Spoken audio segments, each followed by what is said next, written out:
paubos na yung kanin natin. Hindi pa tayo nagbibig. Guys, nag-pray na kami And guys, may panghimagas pa. Ate, wag mo ano yung pinapupunin natin.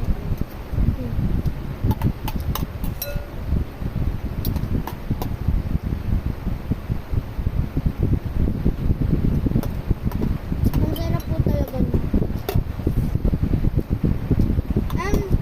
Pag pumunta po kami Mega Mall, sasama po namin ng ano namin.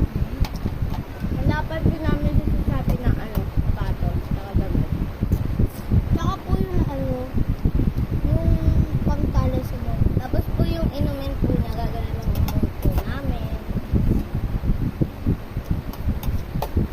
Para po hindi po sa hindi na kami magbibideo kasi alam niyo na, baka manakawan po kami sa cellphone doon. Ba't nanakawan ay mall yun? Ay, oo, pwede. Tapos ano lagay? Minsan po may snatcher doon nila. Minsan sa palengke.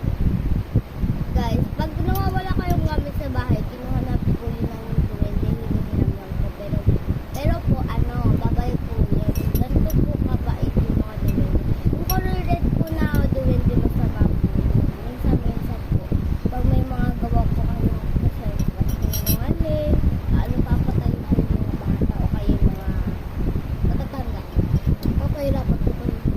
Pag nasira niyo po yung pag nasira niyo po yung ng bahay ng duwende, kapag pinutol niyo, magkakasakit ka at hindi ka nagagaling.